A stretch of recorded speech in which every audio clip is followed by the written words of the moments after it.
I know people will still slowly join gradually over time, but let me do some house rules, some announcements just required for all sessions, and that will give some time for people to join. So before I introduce the topic and speaker for today, let me just give some general background. These are Merit Healthcare Innovation and Entrepreneurship webinars. This is our second year of doing these. We started them last year. We completed 40 plus webinars last year on similar topics, and that was followed by our meeting in December on healthcare innovation, entrepreneurship, biomedical devices. APPNA MERIT has mandate of technology transfer to Pakistan, so we'll start focusing on that now as part of our other efforts on medical education and research. And we are trying to bring people from various different backgrounds that can provide some insight into healthcare innovation and entrepreneurship in Pakistan.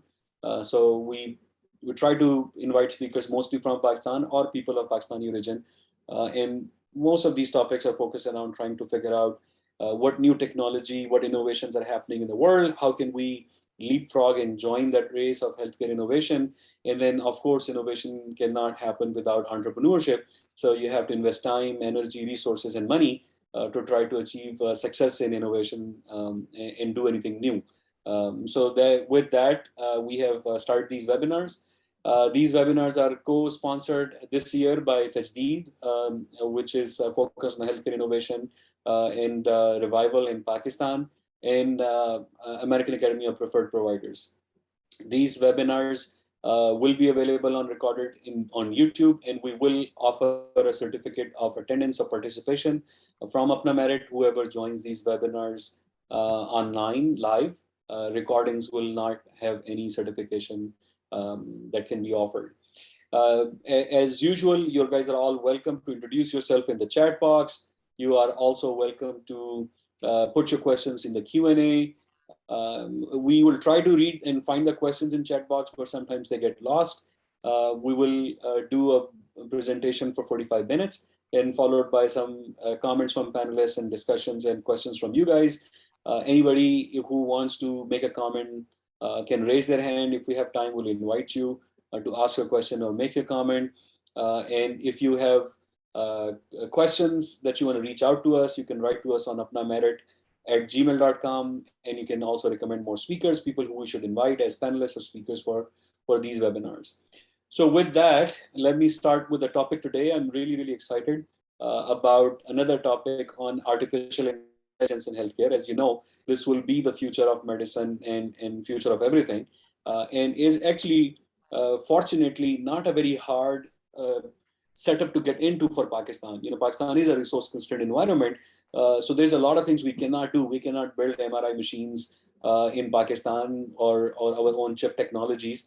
But what we can do is to jump into software and things like artificial intelligence and machine learning, which has low barrier and low cost to entry, except for your own interest and passion and effort. So our topic today will be AI in healthcare as a use case for ophthalmology. So you will see one example, and that will, of course, lead you to think about many other such things that you can do. It's my pleasure to have Dr. Muhammad Usman Akram to speak on this topic. He is Associate Professor and Associate Head of Department at Computer and Software Engineering Department in NUST College of EME, and he's the Director of Bio-MISA Lab. So Dr. Akram holds a PhD in computer engineering with a specialization in medical imaging and signal analysis. So very appropriate person to talk about AI in healthcare. He's an outstanding academic profile, exhibited excellence in many domains of higher education in engineering sciences. He has led many innovative and commercial ideas. He's the founder and director of this biomedical imaging and signal analysis lab, the BioMISA, which is a NUST spinoff. He's also part of RISE-Tech, which is Research and Innovation in Sciences, Engineering, and Technology. He has filed more than 20 intellectual property rights, IPs, and has granted 2 international patents and 3 national patents. His research has been published in 18 book chapters, 140 conference papers, 98 journals, and he has received multiple national and international awards, including Salimuzzaman Siddiqui Prize in Applied Sciences in 2020 by Pakistan Academy of Sciences, Best Young Researcher Award in 2013, and Best University Teacher in 2016 by HEC, and then Asia Pacific ICT Alliance Award in 2016, and multiple awards from Pakistan Software House Association Awards. So it's my great pleasure to have Dr. Usman Akram talk about AI in healthcare with a focus on use case in ophthalmology, but give you a general context and background. Dr. Usman, please go ahead. Thank you. Thank you. Let me share my slides.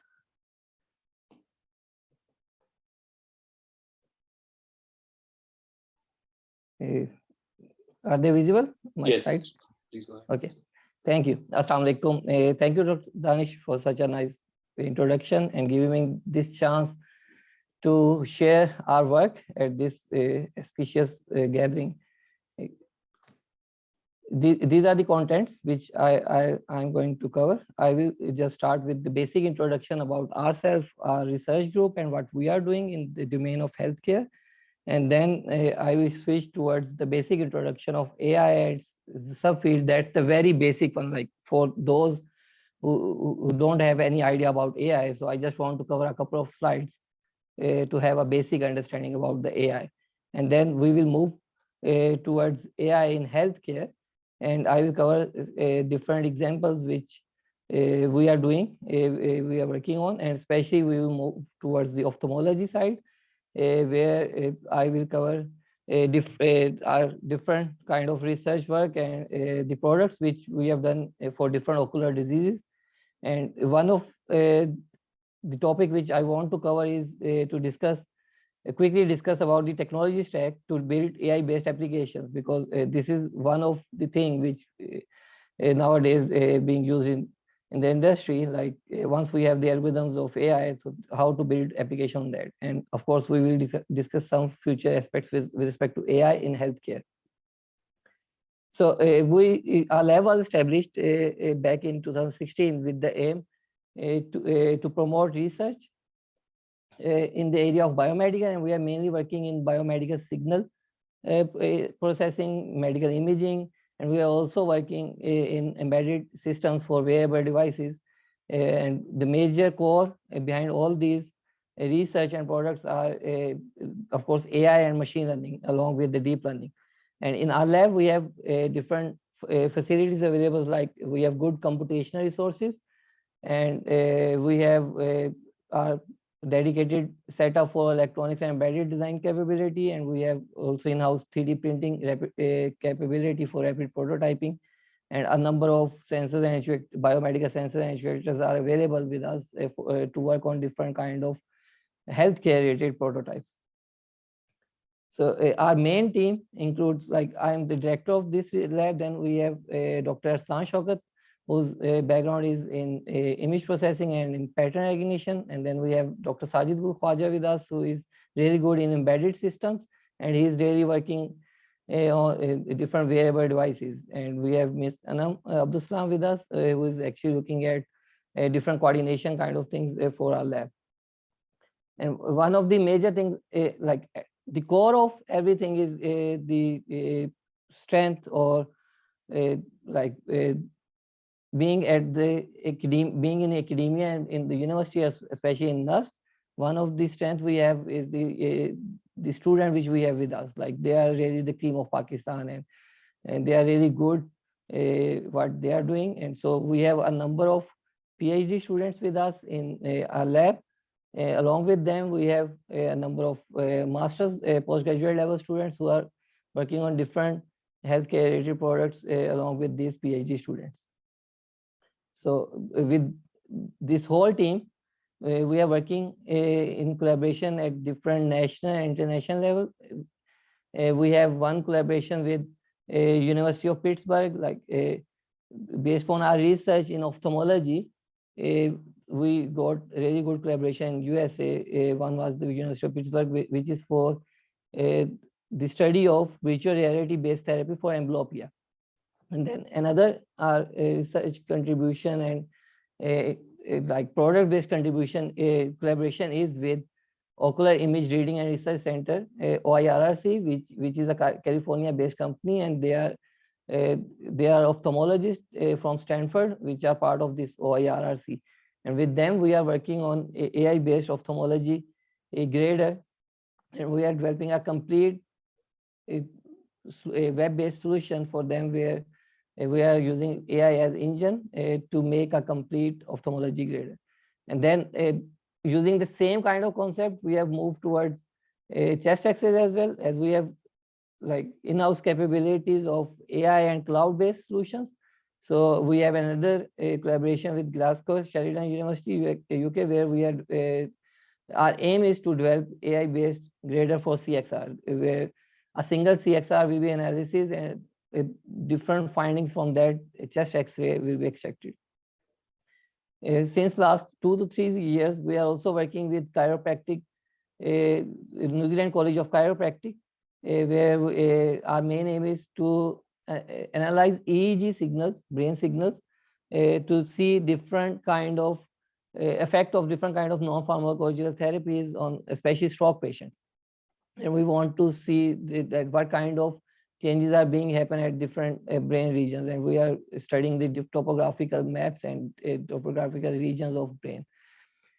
Another our collaboration is with University of New South Wales, where we are working with working with them on approximate computing, which is really a cutting edge technology with respect to embedded devices. And once we are talking about the wearable devices, so we want to utilize the resources in an optimal way. So approximate computing is that thing which we are doing.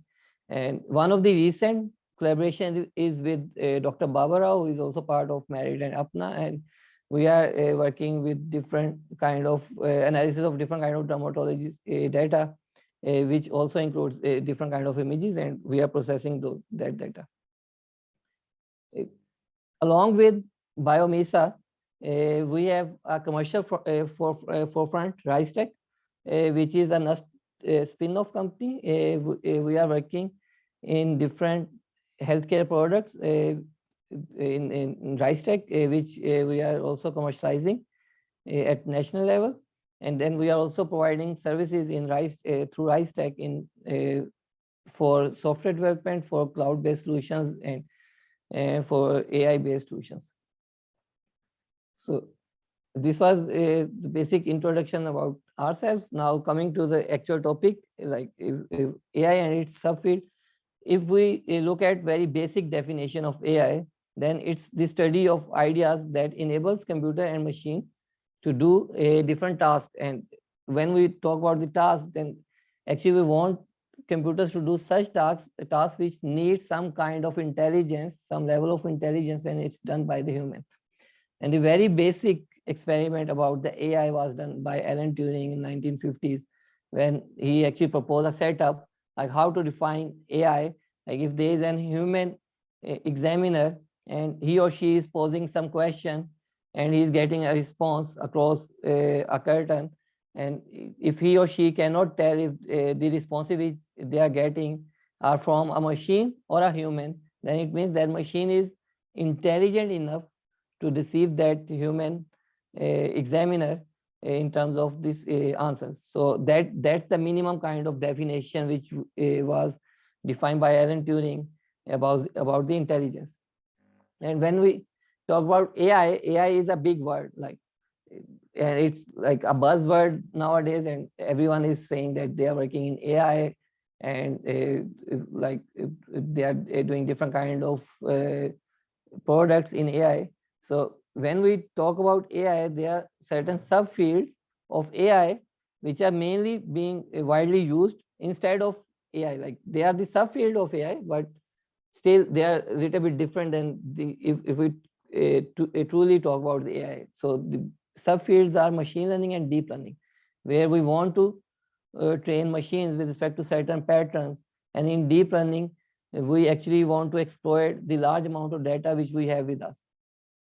So machine learning is at the very basic is an approach to achieve AI through pattern recognition.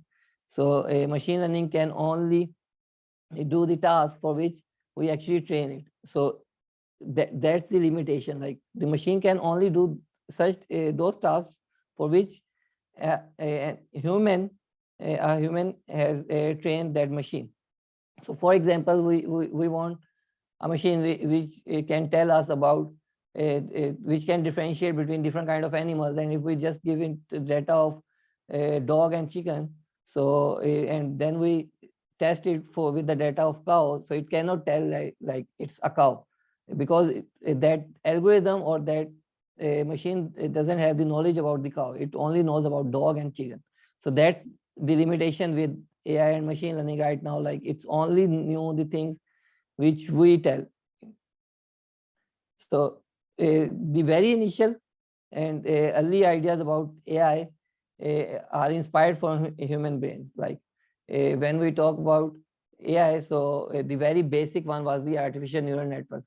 So as human brain consists of millions and billions of neurons which are interconnected, and by passing signal to each other, they perform a specific task.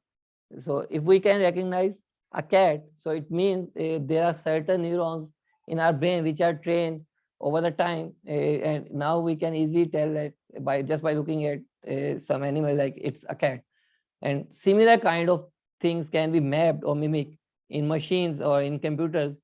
And the very basic thing was the artificial neural network, which were designed uh, across the like where we tried to loosely model the human brain and try to perform specific tasks.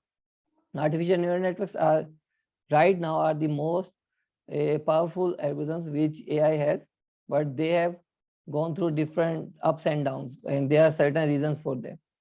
Like if we look at the evolution of neural networks, so today AI is like AI lives in its golden age nowadays, and neural networks are actually the main contributor towards that AI.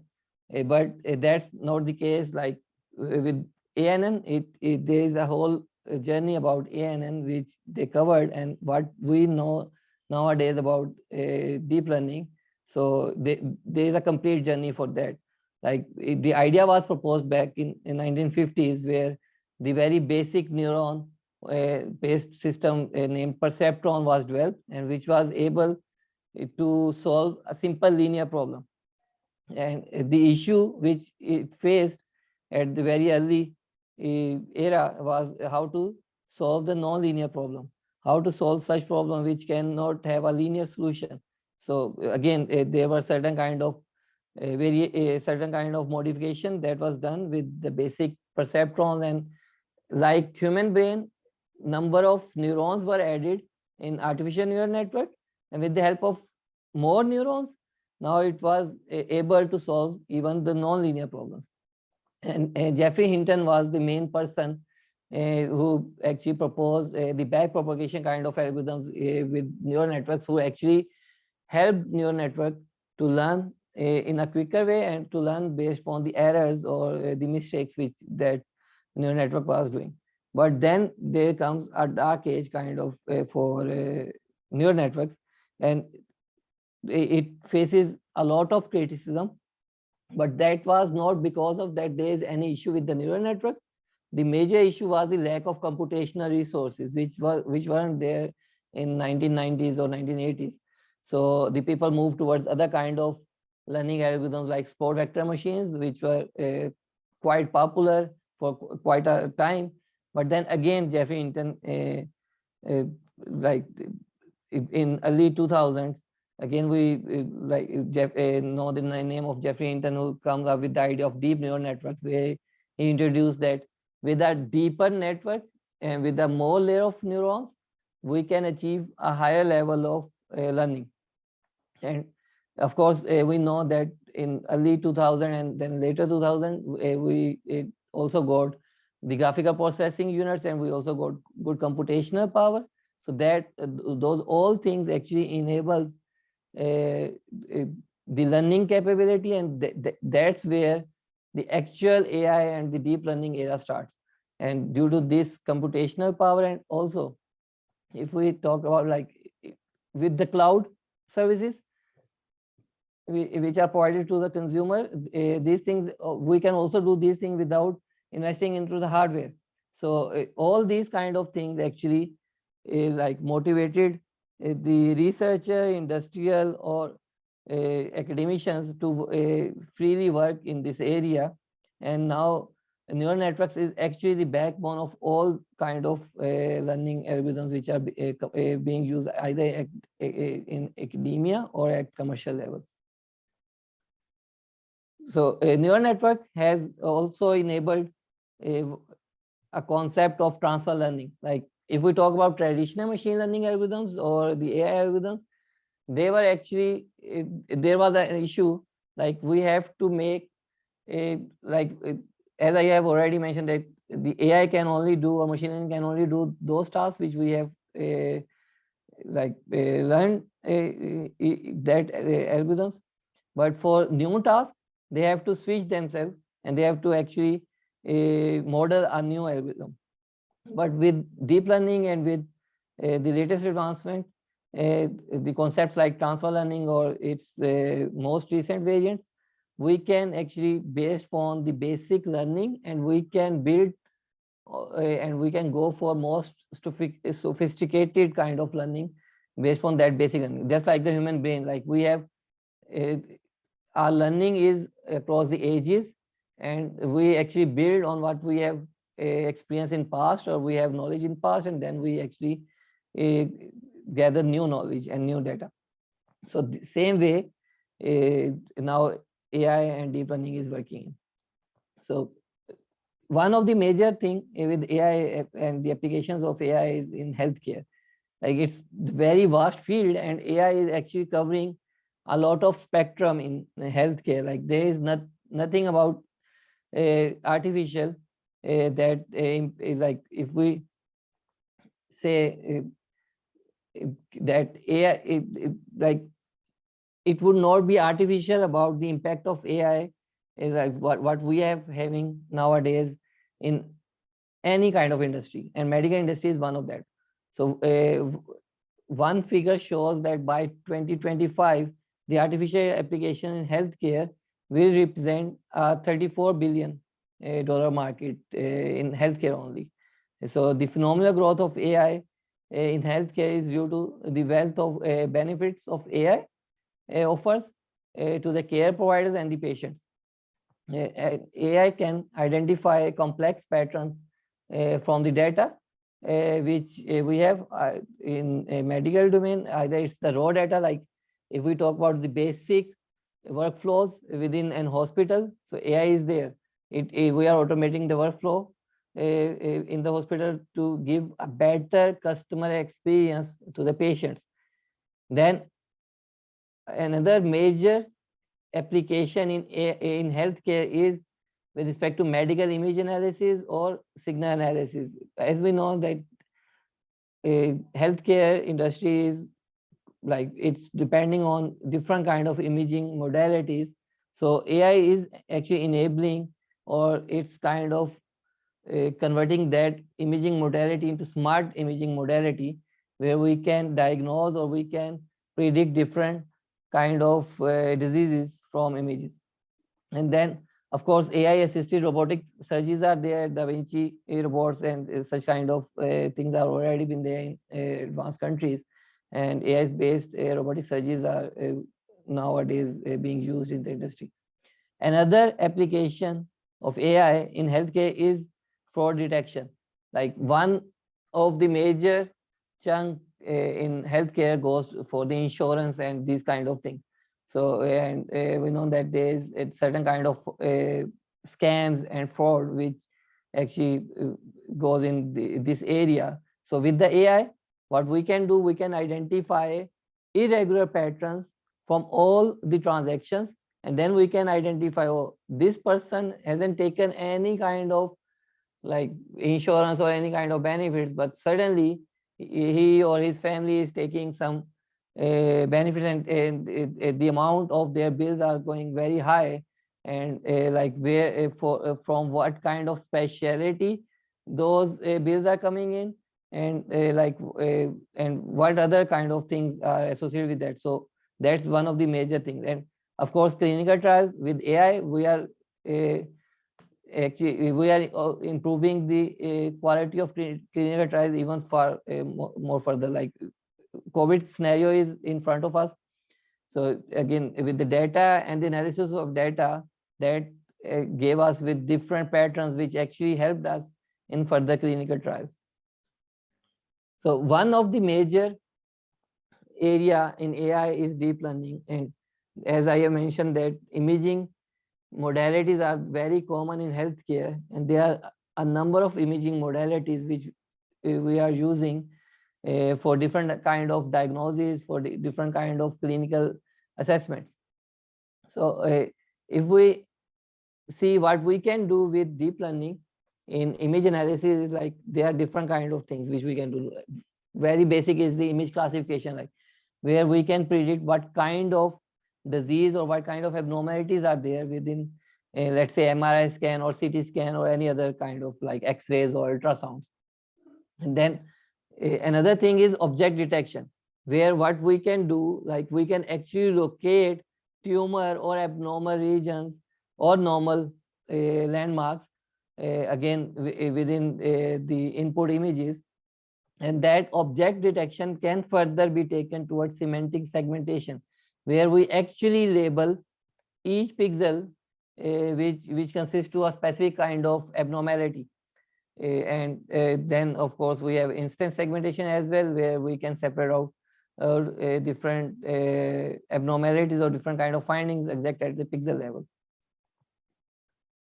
And one of the application which we are working these days in healthcare is the analysis of spine imaging, whether it's CT, MRI or X-rays. And one of the abnormalities which we are looking for is scoliosis, where we know that due to different kind, even in COVID, due to more time on computers and more online sessions, these spinal deformities are very common these days. So with imaging, image analysis, and with different kind of imaging of spinal human spine, we can analysis and we can see each vertebra, either it's X-ray or MRI or CT scans, and after locating those vertebrae, we can actually see how these vertebrae are actually correlating with each other and what kind of deformity, spinal deformity is there. Another scenario in healthcare which we are working in CXR, chest X-rays, and purely from the research point of view in AI, one of the things which we introduced in that was the incremental learning. Like we know that from a single X-ray, chest X-ray, we can identify different kind of diseases. So what if we have made a model or we have made an application who is good enough in identifying tuberculosis, but then we have patients for pneumonia or for other kind of chest diseases. So whether we have to go for a new kind of training, new kind of learning, or we can use our initial learning like transfer learning kind of thing, and we can build incrementally on that, and we can go further without forgetting the initial learning. So this is the thing which we introduced for CXRs, and we actually tested for a quite large data set, and we actually moved from a number of diseases, different diseases, to another one, and then another one, and across the different data sets. And we actually find out that through incremental learning and through like modifying the learning capability of neural networks, we can actually achieve this thing. Another current focus in healthcare with respect to AI and deep learning is on natural language processing. Like AI has one of the major applications in natural language processing, and that natural language processing is actually coming in healthcare domain as well, because we know that doctors generally do and radiologists especially do detailed reporting about their findings, about their impressions, what kind of impression they got from let's say CT scan or MRI, and what's their final findings. So instead of just giving a binary decision on a CT scan, like it's a normal or abnormal, and just telling that there's tumor at this place, with the help of natural language processing, we are actually generating a detailed report where we are considering the input data, that the image of CT or MRI as a series of images like within the text. If we because generally NLP is based on the simple text analysis. Like if we want to translate English into French, so this is where we generally use that NLP algorithms or transformers. But once we are talking about the imaging, then we actually have to convert that image as well into different kind of tokens and embeddings. And with the help of that natural language processing, we are generating a report from a single CXRs. Like here, it can shows the learning of our algorithms, like how now just by looking at just a single chest X-ray, it can generate a detailed report, and that's a thing which is actually going further, and on which a lot of focus is there nowadays, and a lot of work has been done on this. Like from classification, we are moving towards a detailed report generation. And as I mentioned, that we recently started with Dr. Babar in skin analysis or dermatologist data. So one of the concept was the staining of whole slide image. So we all know that for staining, it's a chemical process and it takes time, and we have to prepare the slides, and then there are proper kind of staining, and depending upon the type of staining, we use the chemicals, and then there are certain amount of time for which we have to wait, and then certain results are generated. So with the help of AI, and specifically within AI, we have adversarial networks where we can train our network, we can train our algorithms to actually learn about this staining, and we can generate virtual or digital staining. So now you are just giving a simple whole slide image or a patch of whole slide image, and instead of going into that chemical kind of processing, so with the help of these algorithms, we can generate the digital staining. Like these are the results we are right now getting. Of course, we have very less data right now. We are working on that, but still, it's quite impressive. Like if from a single patch, we are actually generating a stained image. And of course, there are a lot of things which we have in mind to do with this. And with our collaboration, we are working in this area. We are taking this to further. And then now moving to actual use case, which I was targeting to cover in this talk, like what we have done in the area of ophthalmology. When we jumped into ophthalmology, we see that there are a number of ocular diseases, and out of these ocular diseases, we have a number of retinal diseases which are covering a major chunk of blindness. And like we have diabetic retinopathy, we have macular edema, we have glaucoma, we have age-related macular degeneration. So what we did, we studied like what kind of imaging are there. We have fundus images, we have optical coherence tomography images, then we have FFA, fundus fluorescein angiography, and out of these, we actually selected fundus and OCT because they are the non-invasive ones. For angiography, you have to insert like it's not that kind of non-invasive. So we focused on the fundus and OCT, and our aim was to develop a clinical decision support system for the diagnosis of different retinal diseases using image processing, AI, and machine learning techniques.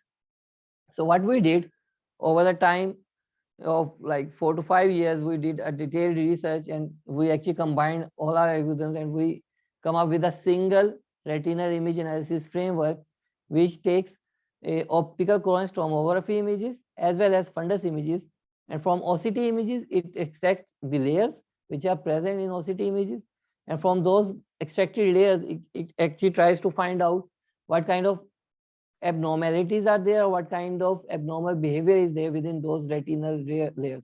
And once we have that information, and we use that information to differentiate between different kind of retinal diseases.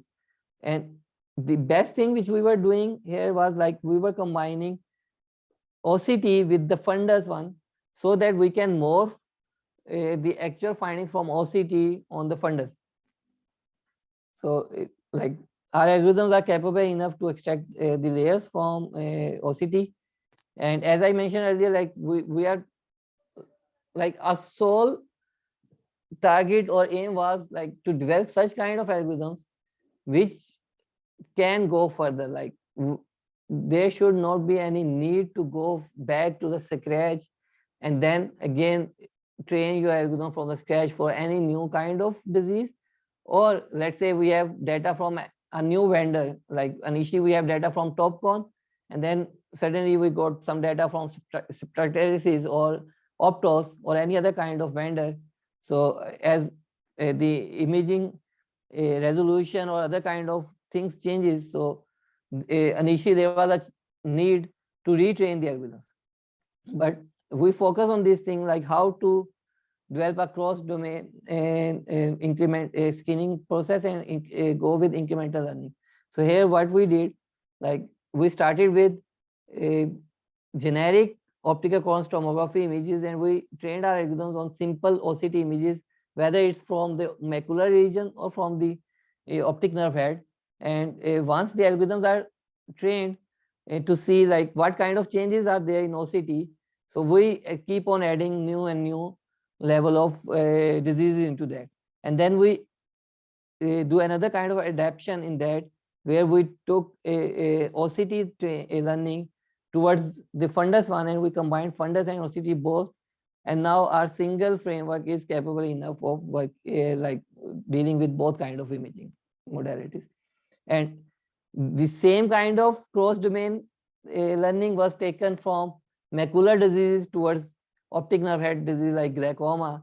And again, instead of going to the very basic and learning started learning from the scratch, we build on our initial learning, and now our algorithms are good enough to identify between different level of glaucoma as well.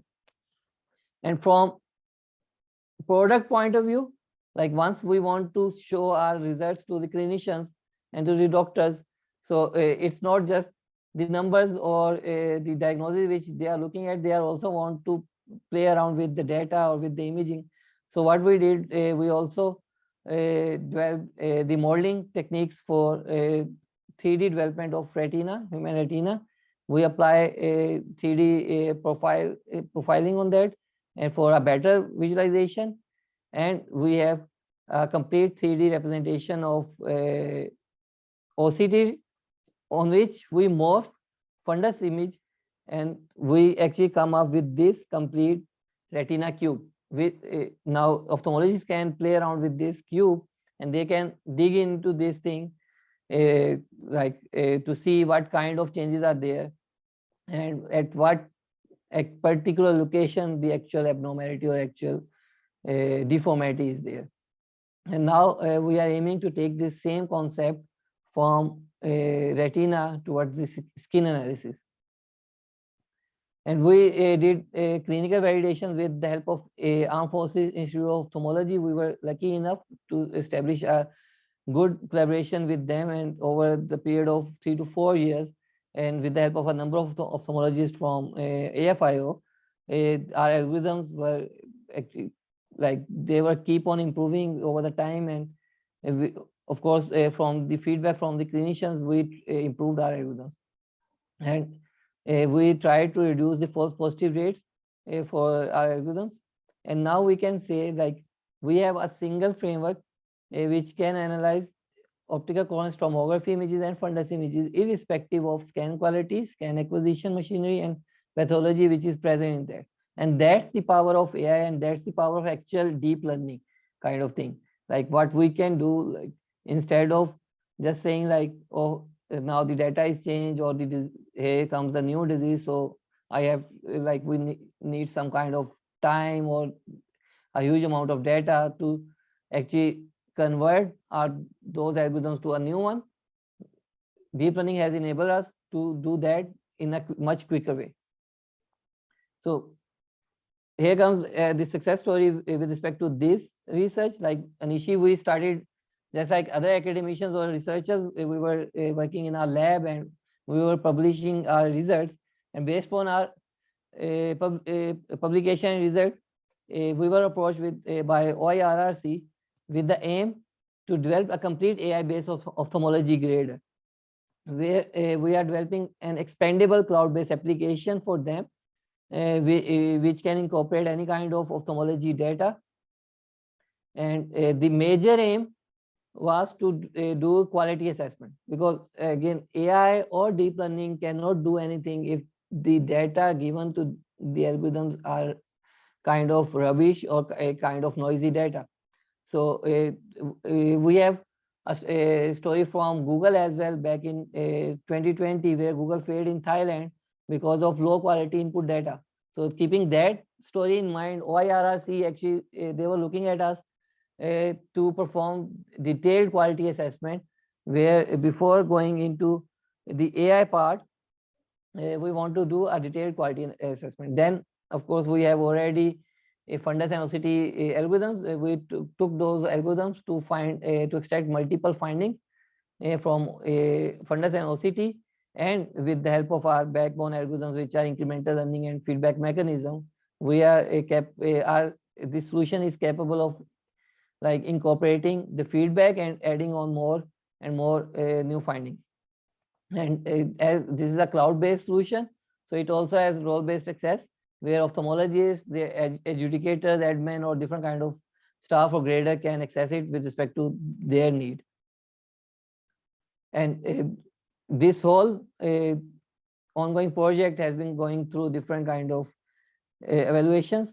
And for quality check, we did a detailed like we developed algorithms for artifacts, to find artifacts, to work on exposures, to work on focus, and to actually grade the input image into different level of grading. And now we are into a validation study with OIRC, where our AI results are being compared with the human, and it's like it's quite fascinating when you see that your AI algorithms are actually like they are quite comparable with human graders who have experience of a number of years, and your algorithm have just seen, let's say, 2,500 or 3,000 fundus scans or OCT images right now, and it's still extracting those findings which that ophthalmology is extracting. So we are doing that validation with respect to different levels, artifacts, exposure, focus, or with respect to the resolution and magnification of images, which we generally use in ophthalmology. Like we generally have 45-degree or 30-degree field of view, and we have different fields. We have 4 fields or 7 fields data. So again, we are developing algorithms which can differentiate between different fields of retina. So that was the thing which we were doing with respect to the fundus and OCT data. And of course, we were getting high quality data. We were getting the data from that very costly equipment. We all know it costs, like they are very expensive, like with the fundus and OCT cameras. So while working with AFIO, there was an idea like how to access rural areas, how to reach out that 90% of patients which actually comes from the rural area, they actually burden the main city hospital as well. So generally there are concepts of telemedicine and mobile vans, but in telemedicine, again, we can take the patient on board, but how to take that expensive equipment to the patient? And for mobile vans, again, that's a temporary solution. So again, with the help of AFIO and the ophthalmologists which were on board, they suggested to come up with a portable kind of solution, where we captured the human retina from a mobile, and then we converted our algorithms to kind of low, which can be processed on mobiles with respect to low computational resources. So they consume low resources, and at the initial stages, we just focus on the OptiDisc, because from mobile we cannot like we were not collecting that level of image which were gathered from the fundus or OCT cameras. So initially we are just focusing on the optical nerve head. So we designed our gadget with the mobile, and we filed a patent, and we got a patent from Korea as well on this. And we are working on this with a Korean collaborator, and we are trying to take this further. Another. So when you design this particular system, Yeah. Did you had the artificial intelligence deployed at the edge, or is it still just a mobile image acquisition with artificial running in the cloud? This was kind of edge, like it's running on the mobile itself. It's not going towards to the cloud. So it's edge AI Yes. basically that Yeah. you're Yeah. using. Yes. Okay. That's amazing. Thank you. Another thing is, again, like we were lucky enough to directly working with the clinicians, ophthalmologists. So another problem which they proposed us, like they want the solution was for strabismus. Uh, like strabismus is a state of eye in which eyes are not properly aligned. So they generally use Hess charting to see what kind of like to measure the paralytic strabismus, and then they do the surgery. But the conventional Hess screening, and especially Hess screening kind of available in Pakistan, that's manual in use, and that's quite time consuming. It takes around 25 to 30 minutes to operate. And what we did, we actually digitized that whole Hess screening, Hess charting system. We developed this Hess screen. Along with that, we integrated with the software which can gather the patient data at real time. And once the data is collected, it can generate that digital Hess chart.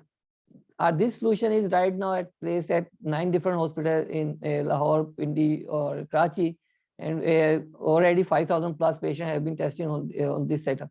And this software has AI report generation as well, which can actually tell you the variation within the field vision and what's the changing in the fixation point.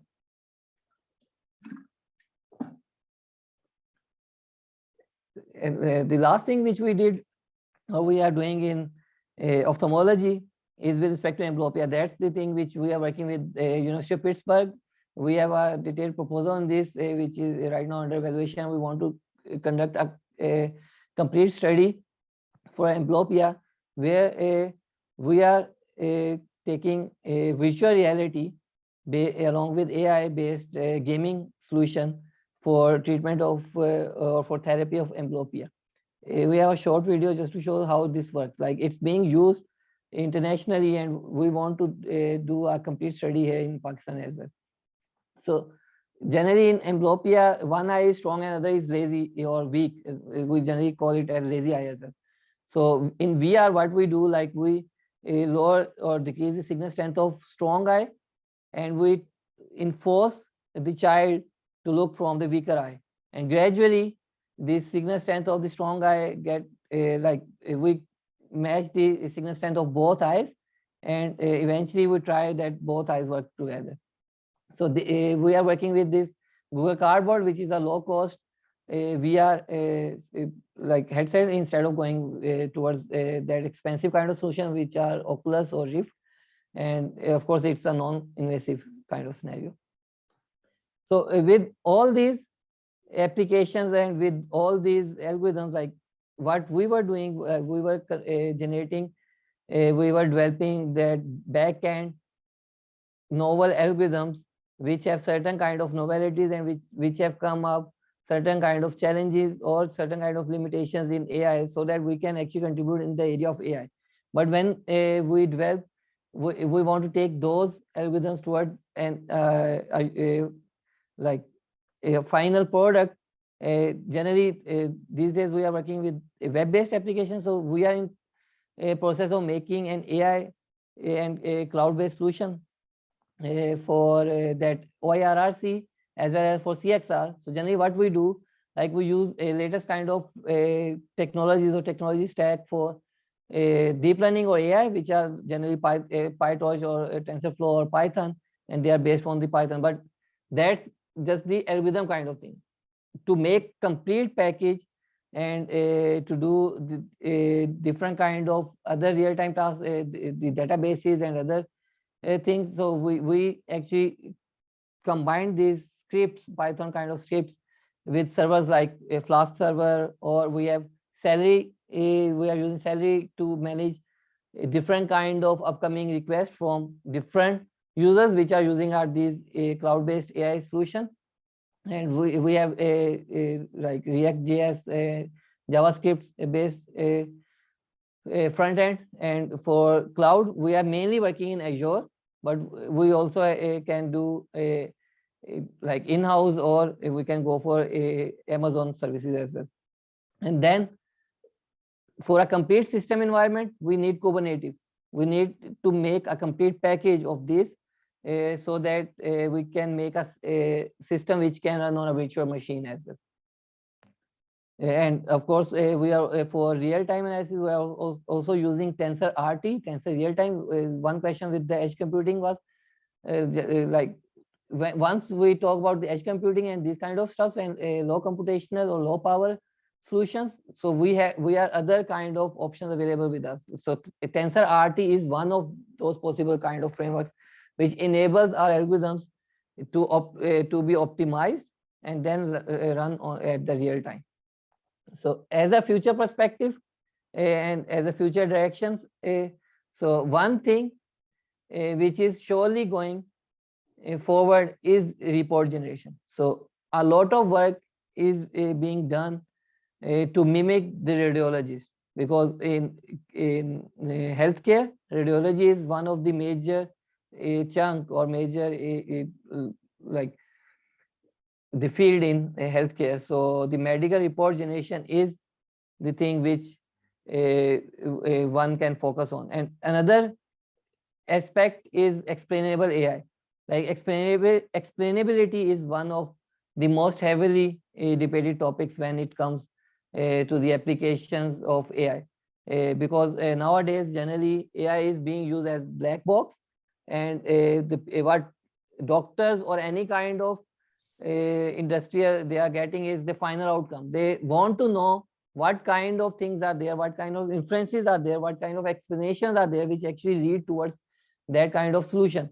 So explainable AI is the thing which nowadays we are working in, and as well as the world is going towards explainable AI. Another thing is the ethical kind of aspects which are related to AI. As we have seen that there are a dozen of potential ways where AI can be used in healthcare, but then there comes certain questions, just like unmanned vehicles, like how the law will work for that unmanned vehicles. So same goes for AI in healthcare. So WHO is they are developing different kind of policies where they are making sure that the algorithms should be governable, they should be human-centered, and privacy and security should be there, and the transparency and explainability should be there. So at the end, like AI in healthcare, if we talk about the giant like Google, they have all the ingredients for next gen clinic. They are into the software thing, they are into the hardware thing, they are into pharmacies, they are into transportations, or they have different kind of patient monitoring setups. So they have a complete in-house capability of developing a complete next gen clinic. So when we talk about AI in healthcare, so this is the complete spectra where we can work in, or we can tap in any kind of this area to work in. So that's all from my side. Thank you so much. Thank you so much, Usman. This was a wonderful presentation. I really loved your slides. Each slide could be a talk in itself. They were so informational. And we would have to invite you back again to talk a little bit more on some of these concepts of AI, this explainable AI, this idea of virtual clinic, the Google slide you shared, every single component on that slide needs to be explained and discussed, because each of them is a business model, is a healthcare innovation, is an entrepreneurship target for future doctors, or even current junior doctors who can just take a component of it and can develop a whole career or a business out of it. So thank you for that. We have some time for discussion. Thank you for sharing your contact information on this slide. People can screenshot if they want to reach out to you. Otherwise, you can stop screen sharing so we can have some face-to-face chat and discussion. Before I ask you some questions, it's my pleasure to have Dr. Junaid Kalia, who is a leader in AI and machine learning in healthcare himself. Junaid, if you would like to briefly introduce yourself and the work you're doing, and then maybe give some comments on the talk by Usman and any questions you might have for him. Please go ahead. Assalamu alaikum, Usman. This is amazing Walaikum talk, by the way, and great work that you're doing. And as I said, so few people don't understand the complexity that goes into deploying artificial intelligence at the level of edge, which is needed, especially in resource-limited countries like Pakistan, where mobile phones are extremely accessible, and to bring that technology all the way to the edge, which basically means up to the level of the smartphone, is extremely important. I'm Junaid. I'm a neurocritical care stroke and epileptologist based out of Dallas and a vice president of V1 Health Strategy. Work on artificial intelligence to 3 different projects at the moment, mostly for different companies, to be honest with you. And one of them is under intellectual property from my own company. Having said that, I think the first and foremost question that everyone has in mind, and first of all, I think that you have concentrated on has very business value products. So OCR, chest X-ray, and the dermatology portion, all 3 of them are actually very significant business value. So first of all, people don't understand to concentrate on projects that have commercial value. So mashallah, you're doing at least starting very good in terms of commercialization of those projects. The second, the most important question that I have, and I have some few which we can do on the end, is that how are you managing your data pipeline? Because everything depends on high quality data in artificial intelligence. And that is something that we have limitations in Pakistan. And how are you able to retrieve some of this data? I mean, clearly there are 50,000 chest X-ray images from Stanford, OCR images, I think about 200,000 that are available from UK. And I'm assuming you're using that open data sets, but more than that, how are you approaching on A, creating a true data pipeline of healthcare in Pakistan, and B, how can we help? Yeah, thank you so much for your comments as well as for like appreciating our work. Thank you so much. And you are very right. Like when we talk about AI, machine learning, or these kind of stuff, so data pipeline is the thing. And one of the issue which we face when we especially talk about healthcare is the quality of that data. Like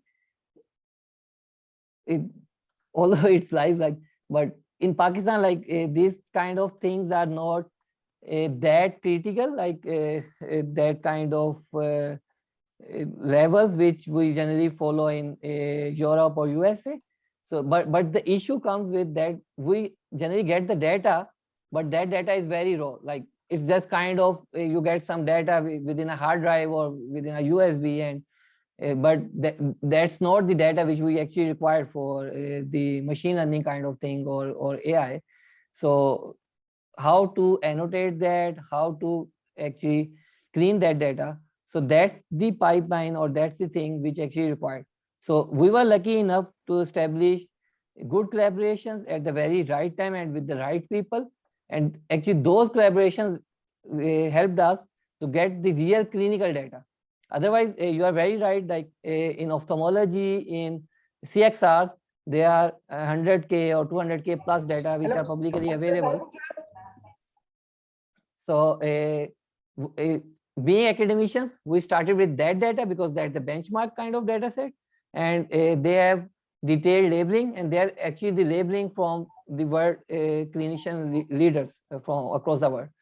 But the issue with that data is that is curated data, that is lab kind of data. That's not the data when we talk about the commercial products, when we talk about actual real-time products. The example which I gave you for Google, again, Google is a big giant, but they actually face this thing. Like they did complete study in India with 150K kind of patients, and they developed their algorithms, and their CEO actually, they launched it with a very high note, but then they come news like they miserably fail in the Thailand. So the issue was with the data, because the optimistic over in Thailand, they were not trained enough to get that kind of high quality data. So that's where our collaboration with OIRRC comes in. Like they have this thing in mind, and they said that no, like if we want to go with a commercial kind of thing, so we actually look into the quality of data as well, and how AI can help in that. So that's where our our background it plays its role, because what we focused on with respect to all these kind of challenges, if we just keep sitting and we are looking for a good huge amount of data, then that's not this solution, because that data would come after a very long time. So we have to work with the algorithms as well. So that's the propriety, or that's the IP as well, which we hold in terms of the algorithms as well. So sir, Assalamu that's alaikum. the thing. Sir, I have a question, sir. I have a question, sir. America में glaucoma की और cataract की क्या prevalence है? Glaucoma और cataract की क्या prevalence है, और कैसे ऑपरेशंस होते हैं, और कैसे ट्रीटमेंट और मैनेजमेंट ग्लाकोमा की जाती है विद एंटीकोलिनर्जिक ड्रग्स? और डॉक्टर मकबूल साहब भी एक ऑप्थेल्मोलॉजिस्ट है, केई के ऑप्थेल्मोलॉजिस्ट है, जो अमेरिका में उन्होंने काम किया और यहाँ पर मकबूल अहमद ब्लॉग बनाया उन्होंने केई में। तो कैसी प्रेफरेंस ऑप्थेल्मोलॉजी की डिजीज की अमेरिका में है, और कैसे प्रेफरेंस और इंसिडेंस और क्या ट्रीटमेंट और मैनेजमेंट है, प्लीज बताइए। I think I can take it, Usman. So, जो numbers Usman quote कर रहे थे अपनी presentation में, वो number almost universal हैं. बहुत सी डिजीज ऐसी हैं जो कि जेनेटिक नहीं है या जियोग्राफिक स्पेसिफिक नहीं है, और वो कॉमन डिजीज हैं, और इसी वजह से जो है उनकी अगर ट्रीटमेंट कहीं पे निकले, अमेरिका में निकले, उसका फायदा हर जगह होता है। तो उसमें आई कंडीशंस खासतौर पे ग्लाकोमा और retinal diseases, retinal degeneration, macular degeneration, और ऐसी बहुत सी है, न्यूरोडिजेनरेटिव डिजीज ले लें, हेडेक्स ले लें, सीजर्स ले लें, एपिलेप्सी ले लें, पार्किंसंस ले लें, स्ट्रोक ले लें।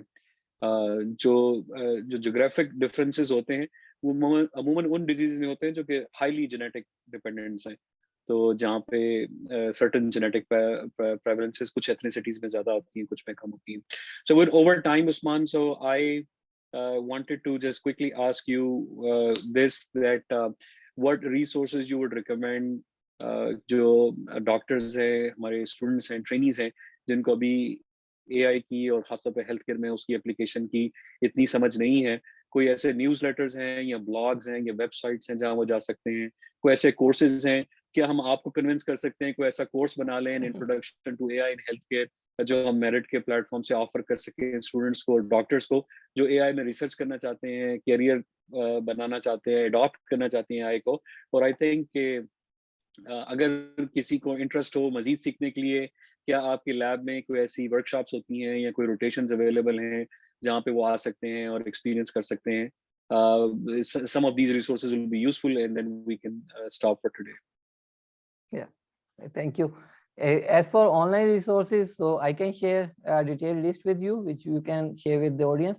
But as for our lab and our contribution, or like how we can help here, so luckily, like I have mentioned, like we have two forefront. We have academic as well as we have commercial setup. So we have both kind of resources. Like we have students, postgraduate or PhD students, and we have actual ML engineers, design engineers, and AI engineers with us. So what we can extend, like we can help in creating the content, especially for the doctors, and I can engage my resources in that, and we would like to be part of this national or even international kind of contribution where our team can help. So like we are totally open with that. We can help you in generating those contents and even those initial lectures. Wonderful. Thank you, Usman. That'll be very useful. Thank you for such a wonderful presentation. We ran out of time, and we would love to invite you back to talk about some of the very specific aspects of this overview that you went through, and we will reach out to you again.